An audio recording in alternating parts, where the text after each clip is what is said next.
Good morning, everyone, and greetings from the Southeast Regional Office of the American Guild of Organists. I'm so sorry that I couldn't be with you today, but I felt that it was really important that I stay in the office to help hold down the fort as we launched IMUS this past Tuesday and be able to answer the many, many emails and phone calls that we've had from members, do a bit of hand holding to make them feel more comfortable with our new software that I'm extremely excited about. So what I'm going to do is just share a few updates today with you about how membership is doing. And there's some good news, I believe, that we can share. It's not all gloom and doom. So you did get information in your board packet. I don't want to go over a lot of these stats, so I'm just going to breeze through a couple of these. You can see the membership counts month over month. And by the way, we are referring to August. We have not had the opportunity to create our September dashboard due to the fact we really wanted to use some of the wonderful reporting resources that we have in IMUS, but you will be receiving the September dashboard very, very shortly. Overall, we have a retention of 89.76. That is the positive note that we should focus on. The median for most associations is anything over 85% is considered good. So I'll go with that. You received this in your package. It shows the members by age. As you can see, our largest segments continue to be our special members, and of course, our regular members that are moving into the special member segment. It is my intent to share with you some of the things we're going to do this year to grow our young organist membership segment. I have some wonderful chapter updates to share with you. You do know about the merger between the Berkshire and Springfield, Massachusetts chapters, which is now called the Western Massachusetts chapter. However, we have some more that are forthcoming. Omaha and Lincoln and Southeastern Pennsylvania and Philadelphia will be merging, I have no doubt, before the end of this year. Also in discussion are Muncie, Indiana and Indianapolis, Indiana, and Muskegon Lakeshore and Grand Rapids chapter. They are taking this year as to what I like to call they're dating each other. They are collaborating on a lot of events. They want to see how things are going before they make the commitment, which I have no doubt that they will do by the spring of 2025. But I'm very excited to share with you that we have a new chapter named the Boise chapter. Now, you have not received any petitions, a motion, because all of the paperwork is just being compiled. I hope to be able to have Sue Mitchell-Wallace share this with you at your next board meeting.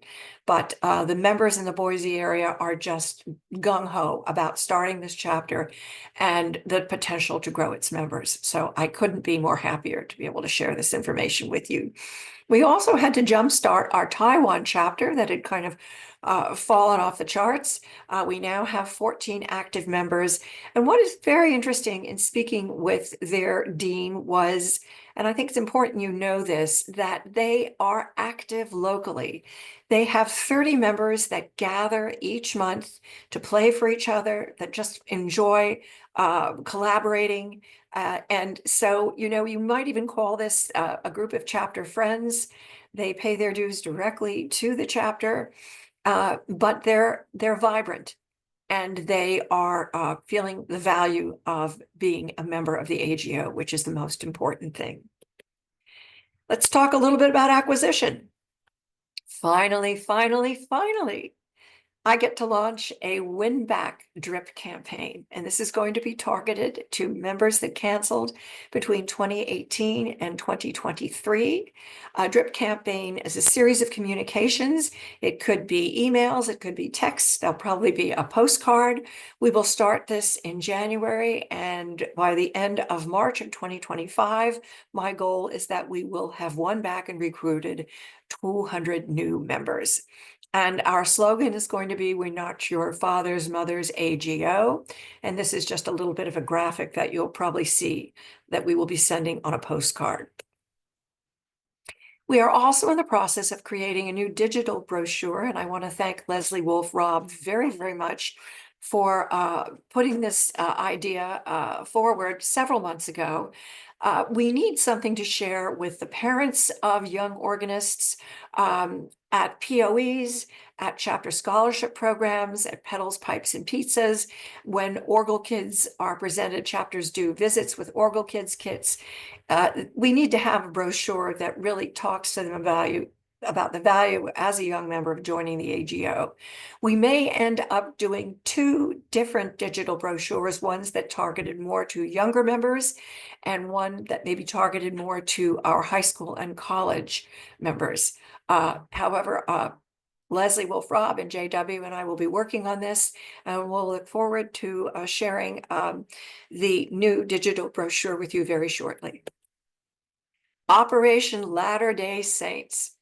Well, we had a meeting, James and I, with Harold Stewart, who has been an active member of our technology committee, but has also been a critical part of our team in launching IMUS. And at the end of last week's IMUS meeting, he said, James and Elizabeth, can you stay on for a second? I want to share a photo with you. And he shared this photo with us that shows a meeting that was held, an organ workshop, BYU workshop that was held in Linden, Utah in September, in which 161 people attended, 35 were under the age of 16. And the incredible thing is that this workshop has now been presented, workshops like these have been presented to thousands and thousands of LDS members. So what is the problem in recruiting these members? I think in the past, we thought we knew what was important to them, but we really haven't. So the sweet spot is finding what they are going to feel of value. We know it's not going to be certification.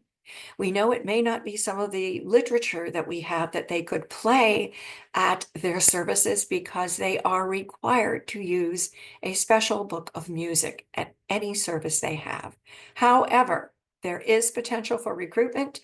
So Harold and I will be brainstorming about this, and I hope to share updates with you as we regain and increase our LDS members. Retention.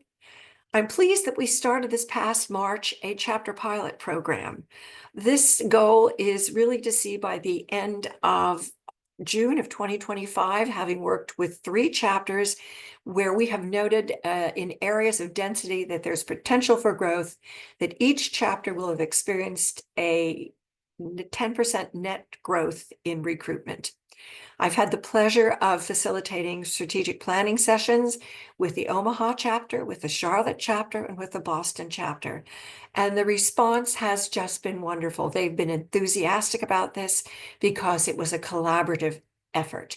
They got to identify the goals that they knew were most important in moving their chapter forward, and they had to be smart, specific, measurable, attainable, realistic, and timely, and then they needed to create actions that would support these goals. I have become, in essence, an adjunct member of these boards, and I meet with them at their board meetings. We go over their action plans to see where they are so they can measure their progress of their success. The goal is that, and I have no doubt that we are going to be successful with this program, that at the beginning of the new chapter year, I can train others to be facilitators for strategic planning processes to work with other chapters in areas where we know there's potential for growth. We also have created a chapter work group who has met twice, will be meeting for a 3rd time. And this is really an opportunity where past deans, young organists, Sue Mitchell-Wallace, Elizabeth Bailey has moderated a discussion about identifying opportunities for our members to gather together outside of the traditional chapter structure. One thing that I think would be very helpful would be the creation of virtual chapters. I had the opportunity to attend a virtual chapter meeting by the North Carolina chapter of the Music Teacher National Association. It was an hour program where they shared updates.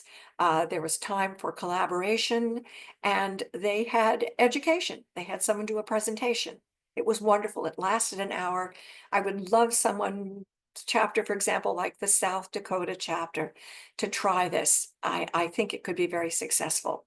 We're also talking about sub-chapters. For example, maybe the Orange County chapter who has struggled a little bit in regaining membership and finding volunteers, to become a subchapter of the Los Angeles chapter that has such a robust group of structure and volunteers.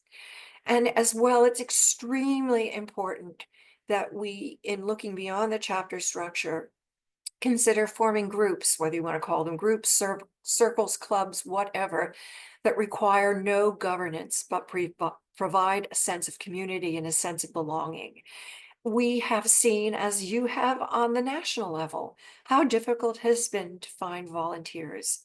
We need to provide other options for our members to feel valued and to feel like they can communicate and collaborate.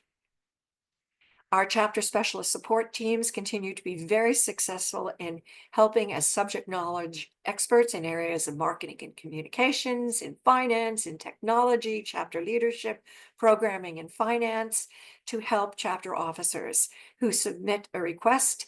Usually within 24 hours, a specialist has followed up with them, and they have been so appreciative of the support that they have received. Text messaging is something that we are considering. We want to do. We got a proposal from a software program called Bird, that's very reasonable. We need to work with legal counsel so that we are adhering to the GDPR um, uh, requirements regarding privacy issues. But I'll just share very briefly with you. I had a lovely conversation with a member who I helped renew their membership online. This was a woman who was born in 1936. And she said to me, Elizabeth, I really like getting the emails, but have you ever thought of texting me? And I said, you have just validated something that we've been thinking about doing. And she said, well, I really look forward to seeing some texts about renewals and upcoming programs. And I said, you're in. We're going to do this. And I hope we will be able to. Last but not least, and I've saved the very last because this is something that I have been working on for the past 5 years. For us to move forward in creating a online membership community platform, a platform that we will be using through the technology of Higher Logic and Thrive, a community of groups of shared interests where members will gather. There'll be document sharing, opportunities to share recordings. The common interests could be people who love Messiaen, people who are weekend organists. Each chapter will have their own community. The National Council, you'll no longer need to use Boardable. You can put all of your documents privately in a private community up on Connect. The communities are endless. I had hoped that we could launch this in November, but due to the delay in launching IMIS, I certainly want to don't start this in December during Advent. We will be launching this in January. I cannot begin to tell you how excited I am about this. I will be asking for Connect ambassadors who can help others get familiar with the platform because it is only as robust as the membership that and information that is presented and posed and the questions that are posed. And I will just share one more slide with you. There will be single sign-on. So once people sign on to their membership with AGO, they will be able to immediately click on Connect. I think that's all I have for now. I look forward to collaborating with all of you. I want to thank our regional ambassadors. It has been such a joy and a privilege to be able to work with you over these past few months. It has made a great difference in how working together we can be successful in helping some of our chapters that are struggling. So if you do have any questions, please don't hesitate to reach out with me. Thank you so very, very much. Enjoy the rest of the meeting, and I will look forward to seeing you. Well, I guess we will look forward to seeing each other in Pittsburgh in the spring. Thank you so much.